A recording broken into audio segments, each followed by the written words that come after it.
Hey everybody, today I'd like to read you a short story called Superstitions by Mary La Chapelle. One of my favorite stories, and as with the other short stories that I've been reading to you, I think it's a really good example of a well-crafted short story. So, Frances slept in her clothes. This was a recent practice she had adopted from Jimmy after finding him one morning under his covers, outfitted in his miniature army costume. As he popped out of his covers and swung his weedy legs over the bed, his sister was further puzzled to see his feet still shod in his little army boots. "Jimmy, they're muddy!" He had looked at his dangling feet and reached down to flick a piece of dirt encrusted in the soles of his boots. "Why did you wear your play clothes to bed?" "I always do." He hopped off his bed and began tapping his boot against the bedstead, causing the mud to flake off in a pile on the floor. "Well, I know you didn't always. Why do you want to?" "Simple, Franny. That way I'm ready to play as soon as I wake up." Now, for the last 3 days, Frances had slept in her red Buster Brown shirt and her light blue cutoffs. As she meandered into wakefulness, she found a specific comfort in fingering the familiar clothing. It was an early June morning, a week into the summer vacation. Frances held on to her sleep even as the sun came into her bedroom and lay across her forehead like a warm rag.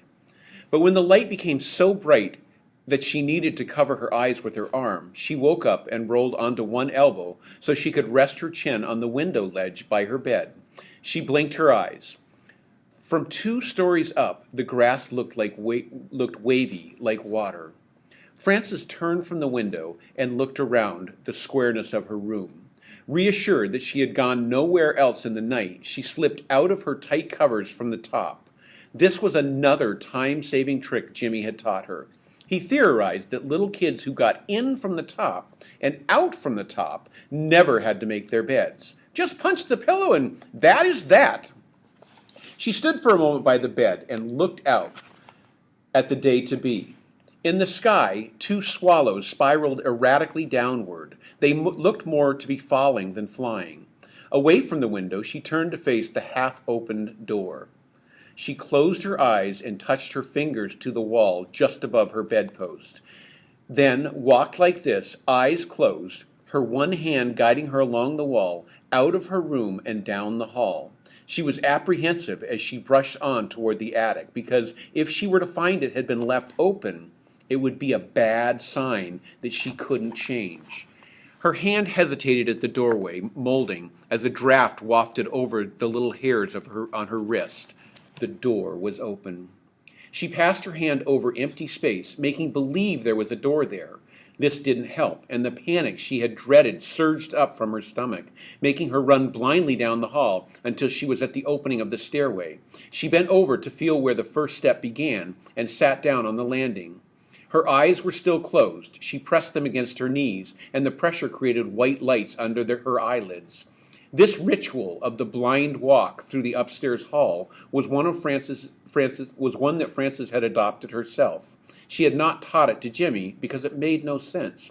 Just as it made no sense to be afraid of an open attic, it was something she had begun, and now she was compelled to continue. Frances sat at the top of the stairs with her eyes pressed against her knees. Something bad was going to happen, and there was nothing she could do about it. She was trying not to think about the attic, and she wished she had never made up the rule. She muttered aloud, "I just made it up. It's silly, so nothing can happen." Frances found no one in the kitchen, but she heard sounds indicating that others were out of bed. Her father was at work. Her mother was in the sewing room in the basement. She could hear the steady whir of the machine, and then it stopped, shortly to be replaced by the sound of scissors snipping. The racket of cartoons was coming from the TV room, along with Jimmy's shrill giggles. Frances chose a firm banana from the bunch on the counter and went to join her brother. Frances once heard her mother confide to Mrs. Benson that Jimmy was hyperactive. Her grandmother called him high-strung. Frances liked to watch his green eyes when they danced on the wake of one of his ideas. His freckles, too, they danced, or it seemed to Frances, at least, that they moved about on his face, and as long as she needed to blink, she would never be sure. Jimmy's black hair was controlled by some strange static that caused it to stand up in little tufts, always, as if he had just taken off a wool stocking cap. His father would wet it and comb it, saying, "Kiddo, we are going to train your hair to stay put." But half an hour later, Jimmy's hair would be sticking up all over again. Frances believed that Jimmy had more God-given life than she had. It was the bravery that made the difference. He had more life to risk than she had, and she stayed close to him for need of the bravery. Of the two, Frances thought, she was the stronger. She was tall, with the dark skin of her Indian grandmother. Jimmy was fair, his skin translucent, the veins lying close to the surface. He was slight and smaller than he should be for his age. Sometimes she would use this against him and tell him, "I'm 10 and you're a puny 8-year-old." But that was only when she felt the least brave in the face of him. The times she did feel truly stronger, she said nothing. Sometimes, as they sat arm against arm on the sofa, and he looked ahead distracted by the TV, she would trace the veins in his fine hand with her finger, and that quiet tenderness would come over her. She would move closer to him and cover his whole arm with her own, laying her brown hand over his so each of her fingers covered one of his, and nothing was left exposed. His energy overflowed the confines of his body sometimes, like popcorn popping out of a pot too small. On the day that the Bensons' cat had kittens, Jimmy had come running up the back porch steps where Frances and her mother sat trimming rhubarb. He stopped, breathless, on the top step, making little hops and shaking in the shoulders. He opened his mouth but could only stutter. Their mother said, "Now, Jimmy, calm down." He made a short whistling sound through his skinny nose and tried again. The... "Jimmy," their mother said crossly, "stop. Think about what you're trying to say." Then he did stop, stopped hopping. He stopped shaking, while his eyes ceased to dance and rolled back as though to see what he was trying to say. He fell then, crumbled down like a kite that lost its wind. His tremors began before their mother reached him, and she hesitated as though she was afraid to touch him. Frances looked down from the top step at her brother's closed eyes. She could see violent movement beneath the faint blue skin of his eyelids. In a moment he was calm. When he opened his eyes, they were dull, duller than the time he had been sleeping, and Frances had peeled his eyes open to see what was in there. Jimmy took 2 different pills now to control his seizures. Their mother kept the bottles stored in a square Tupperware container up in the kitchen cupboard next to the Kool-Aid packages and the green stamps. Twice Frances had climbed on the counter to look at the pills. She took them out of their bottles to touch them, and the second time she almost took one, but she decided against it and put them back. Jimmy didn't have any more big seizures, but once in a while he had a little one, and he would nod over his dinner plate. He'd snap his head up just in time, and then just go on as though nothing had happened. Sometimes his eyes would close while he was watching television, and if Frances saw him, she would wonder how much he had missed. Jimmy himself seemed the least concerned about it. Their mother worried, and she let Frances know that it was the daughter's job to worry when the mother was not around. So Frances put this worry in the back of her head with all the other worries. Though after a while she did not think specifically about his seizures, the fear she felt that first day she had seen him lose himself hovered in her dreams. Dreams of reaching for him before he fell into some blackness and out of her dream. Her nightmares were forgotten in the daytime, but she began to feel more irritated with him, concerned about his uncontrollable ways, and he didn't like it when she cared so much, called her bossy and Miss Big Business Beeswax. Frances leaned against the TV room doorway. She peeled her banana and watched her brother's back. He sat forward in the rocker, his boots touching the floor. A large bowl of cereal was perched on his knees. She couldn't see his face, but she knew what he looked like. His eyes were opened wide, absorbed, connected to the action on the television, and his mouth was the part of him eating cereal, eating vigorously. Sometimes he would forget, laugh at the cartoon, and milk would dribble out of the corners of his mouth. Frances waited for Jimmy to finish with his cereal. Then she placed her banana skin in the wastebasket by the door, crouched over, and crept up behind his rocker. Gently she took hold of the top of his chair and placed each of her bare feet over the rockers. She leaned back, causing her little brother to slide back in the chair and look up at her. "Give me a ride, Jimmy." "Well, Jello, Franny, it's about time." She moved about the room, then stopped to stand a bit in front of the television so he would pay attention to her. "Is it going to be a TV day?" she challenged. "No way, Ray." Jimmy twisted around in his chair so that his head was soon hanging where his feet had been, and his skinny feet were poked through the back rungs of the chair. His hands, still holding the cereal bowl, dangled close to the floor. Then he rocked himself just enough to set the bowl down. "What are we going to do?" She was getting impatient. "War games," he said. "What kind?" "We're going to take an important bridge." "Jimmy, there's only one bridge, and we already took it." "Not this one, we didn't." "Where is it?" Jimmy gave an upside-down smile, grunted. His face was red with little white patches where the veins stood out on his forehead. Is it over the river, Jimmy?" "Jimmy, stop doing that. You're all purple. Answer me. Is it over the river?" She grabbed his arms, pulling him out of the chair onto the floor. He breathed heavily and giggled a bit as his face faded to a more agreeable shade. Frances plopped herself into the rocker and began rocking, giving his bony butt a light kick every time she rocked forward. "For the last time, is it over the river?" "Don't worry, I'll show you," he said, a smug expression on his face. "So I suppose that means you are going to be the leader." "Yeah," he said, grabbing her ankles and pretending to bite them. "Jimmy, you were the leader yesterday." "No, I wasn't. Scotty Tanner was." "Well, let's both be leaders," she said. "We can't both be. I'll be the leader before the bridge, and you be the leader after the bridge." "We need more men," she said, as she fantasized being the leader of a larger group. "Nope, this is a secret maneuver. We can't have everybody in the neighborhood knowing about it." "Oh, big deal." "Hey, you're supposed to obey me now." Okay, so let's go," she surrendered, giving him one last kick from the rocker.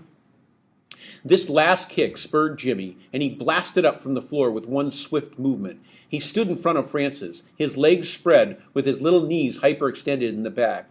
She knew immediately by looking at him that he was already playing. He was playing soldier. He pulled his thumbs through the empty belt loops of his fatigue pants and pressed his other four knuckles into his hips. As he stared her down, Frances resisted. Her eyes started to laugh at him. She wanted to protest and call him silly, but the larger part of her wanted to be drawn into his fantasy, and this turned her expression to expectation. She waited. Jimmy leaned her chair back. "All right, then. We're going to take an important bridge today. It's over the river, like you thought, but it's not a common bridge. I think mostly the people don't know about it. So once we take it, it'll be our bridge, and the territory on the other side will be our territory. Now, I'll get the supplies, and you tell the home office."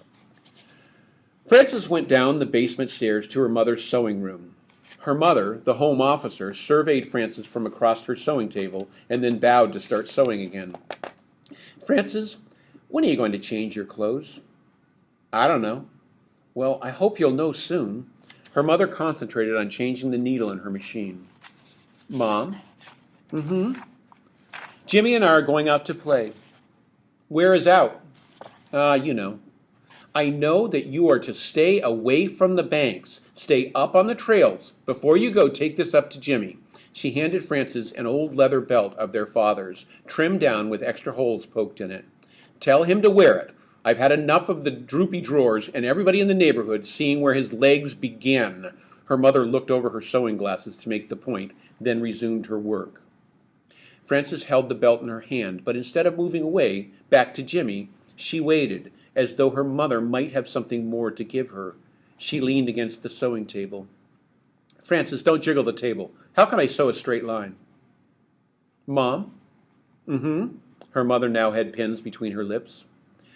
"Sister Margaret Therese said that God knows all our thoughts the very second that we think them." "Mm-hmm." Her mother bent her head close to the sewing machine needle and pushed a black thread through the tiny hole. "Sometimes I have bad thoughts.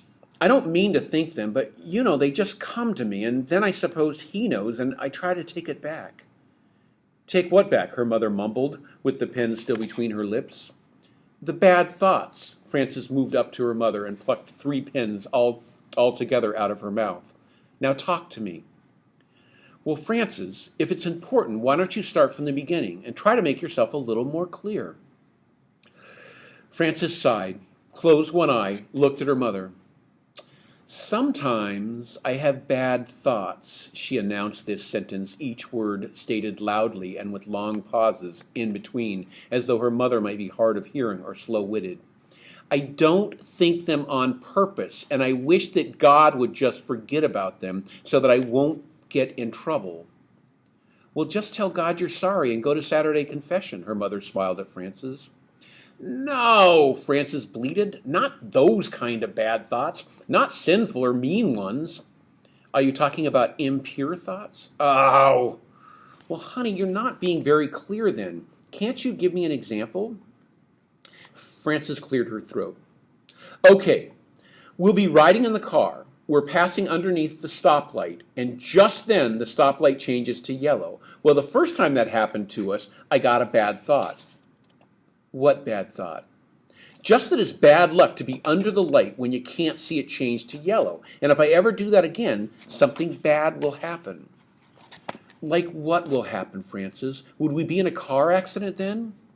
Frances pictured in her mind what a car accident might be like. She looked up at the ceiling to see what else the bad thing might be. I don't know, Mom. Bad is bad. I just get scared. I think the thought about something not going the right way, and then the next thing I think is, oh no, now God knows it and he's going to make it a rule. A rule. Yes, a rule, a rule. Frances pulled at the bottom of her red knit shirt with her hands and stretched it almost to the bottom of her shorts as she strained to be clear. I make the rule up first, which isn't so bad, but if God hears it, and you know he always does, he's the one that can make the bad thing happen. Don't you see? No. Frances leaned her elbows on the sewing table and cradled her forehead in her hands. She thought about lying in her bed at night and how the hall light shone in through the door. She couldn't sleep with the light shining in her eyes, but she was afraid to sleep in the dark, too.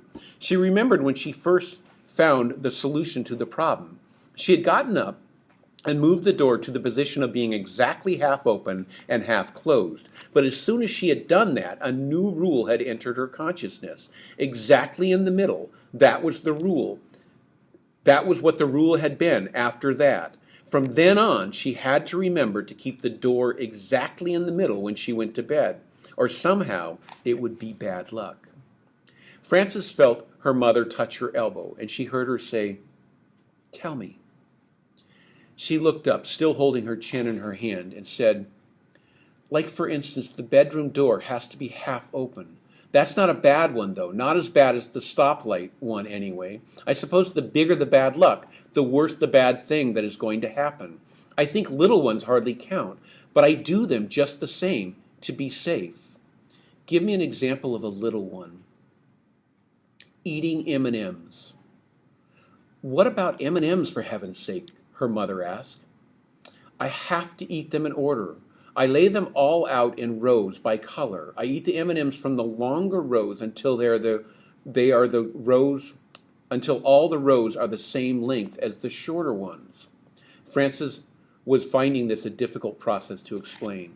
In other words, until there is the same number of each color left. Then I eat one from the red row, one from the yellow row, one from the brown, never changing the order until they're all gone. Frances, look at me. Those rules you are worried about are just superstitions, like walking under ladders and breaking mirrors. Lord knows why you have to make up your own. Maybe we all do at one time or other. Frances looked at her mother, and her mother looked back kindly through her sewing glasses. Frances looked down again at Jimmy's belt and felt the sadness of being misunderstood. Mom? What, dear? She said as she leaned toward the sewing machine and pushed the blue fabric under the needle. I had a bad superstition this morning. I just can't help feeling that God is going to take me up on it. But God is good, her mother said. Don't worry about that. Frances heard Jimmy rattling the basement stair railing, sending her signals that he was waiting for her to join him. Their mother heard him too. She raised her head from work and shouted above to the first floor. Jimmy, there is no point in sneaking around. I know about your little expedition to the river, and all I can say, and I've told Frances too, is that you are to stay on the upper trails. Jimmy made high, whining noises like the sound of radio frequency and shouted back down to the basement.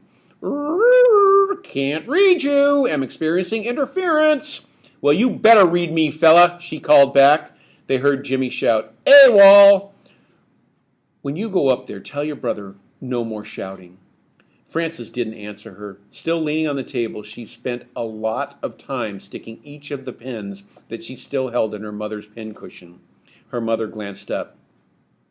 You're such a moody bird, Frances.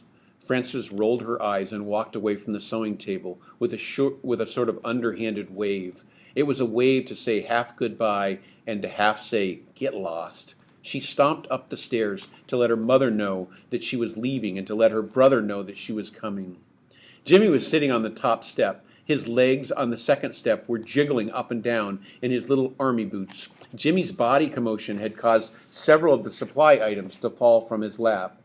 Frances said, Geez, Jimmy, as she alternately climbed the last few steps and picked up the fallen objects.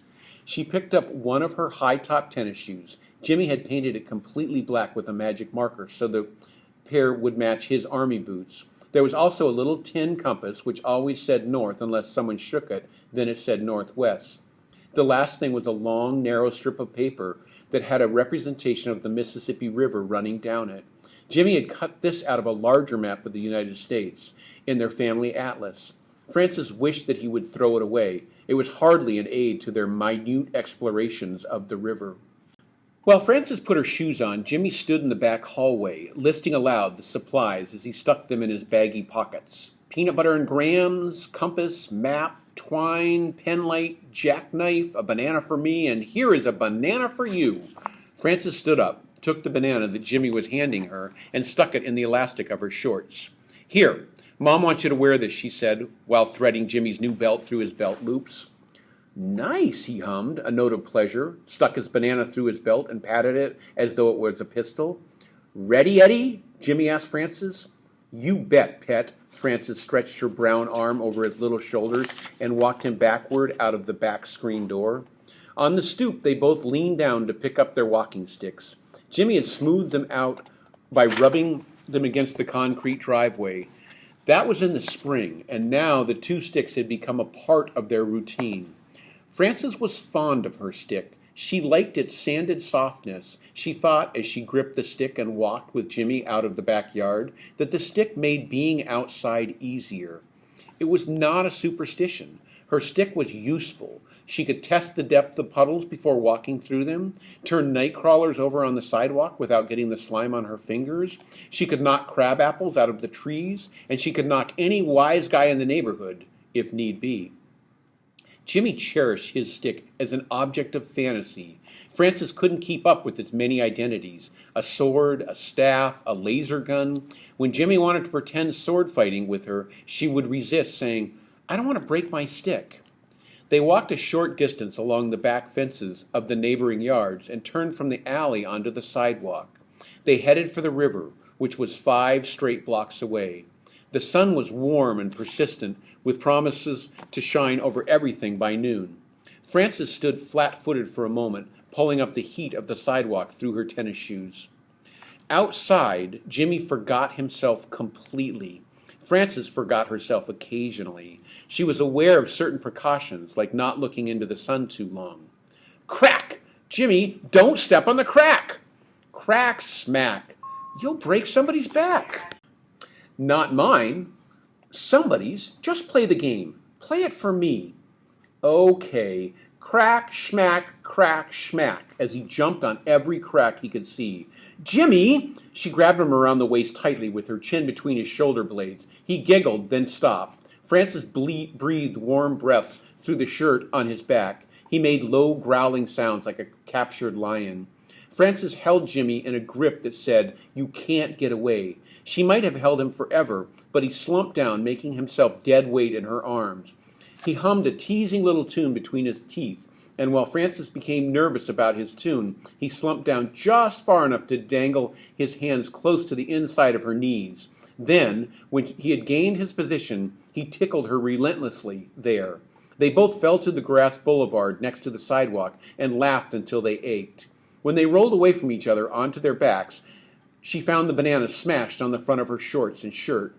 Frances scraped the mash disgustedly off of her clothes and wiped it onto the grass with her fingers. She saw that Jimmy's banana had also exploded at the top, and she caught him by the arm as he rolled toward her to save him from the mess. "Watch out for the banana!" "Ugh!" Jimmy feigned repulsion, and then, making his eyes wicked, he took the banana in his hands like a cake decorator and squeezed it onto her bare arm. "God, you're such a goon. Why do I ever think we can be friends?" Flat on her back, Frances draped her arm across her brow and looked at the sky. The sun was indeed getting higher, and she moved her arm over her eyes to block its glare. The weight of her arm against her eyelids brought the white light back again, and she remembered the morning's early omen. "Let's go to the Connor wading pool instead," she said without looking at him. "Nope, I'm going to the bridge." The day wasn't going her way, though she wasn't sure what her way would be. She was just feeling hot and listless. "I don't want to go." She yanked the grass by her side and looked at the sky again. Jimmy stood up to leave. There was no argument. She turned on her side a little to watch him, and as he walked away, he turned his black, bristly head over so slightly and spoke the word that controlled her. "Chicken!" She lay there with her face in the grass, saw a small black ant crawling with quivering effort up one of the narrow blades. After waiting for what she perceived as a stubborn amount of time, she stood up and followed him. On the sidewalk ahead, she could barely make out the figure of Jimmy with his stick by his side. She wasn't worried about catching up with him eventually. At least she knew she would along the riverbank somewhere. She began to smell the river in the warm air as she walked forward. Her gradual anticipation of its sun-glinted surface took the place, step by step, of her former negative disposition. She forgot temporarily about the cracks in the sidewalk. The river was the biggest thing Frances knew about. It frustrated her that Jimmy didn't understand how big it was. To him, it was a skinny thing cut out of the atlas, and she believed that he didn't think it had much to do with the rest of the country, now that he had cut it out of there and kept it folded up in his pocket. They had argued about its size, but Jimmy still insisted that Lake Minnetonka was much bigger. Once they crossed University Avenue, it was only a block to the river. As she waited there for traffic to pass, she studied a billboard posted on a building across the street. It was a picture of 3 men with various kinds of headgear and uniforms. The caption in the lower right-hand corner simply said, "Join the Army." She thought of Jimmy, whom she had lost sight of a few blocks back. Now she wasn't so sure she would catch up with him before he took off on his mission. What if she lost him? She pulled her stick up under her arm and broke into a run. She ran between cars to the other side of the street. Her legs were strong, and the spring in her calves excited the rest of her body. When Frances came finally to the bluff, she felt small. The cityscape loomed at her from the other side of the river. In the foreground, along the opposite bank, there were many structures of industry. Cranes, cables, electrical towers, black skeletal constructions that were menacing to Frances, even in the daytime. Frances peered over the bluff and called down to the trails, but her voice was lost in the river, and Jimmy didn't answer. She suspected he'd taken the lower trails closer to the water, where a bridge might be found. She descended steep stone steps and then made her way along the path beside the water. Next, she chose a path that took her higher up to the middle ground. There she stopped and looked around. The bluffs overhead were built up with limestone walls to support the mill buildings on top. The numerous tunnels that pierced the upper walls, once used for drainage, were cracked and dry. A pair of pigeons fluttered out of one of these cave-like openings, and their racket startled her. She bent her head back to watch them. The sun behind them glared in her eyes so that her vision was shattered a moment with white specks. "Jimmy!" "Where was he?" she called again, her voice bouncing off the walls. She thought she heard something, but then it was lost. Then she was sure she had heard it. A small, faint, "Hey!" He was above somewhere, but she couldn't see him. She looked higher up to the sound and spotted him. Her stomach jumped when she saw how high he was. He was balanced against the sky on an old iron girder that stretched out from the mouth of one of the upper caves to the protruding rock of another bluff. The girder looked so narrow that Jimmy appeared to be suspended in air as she looked at him. The sun blinded her again, and she couldn't bear it.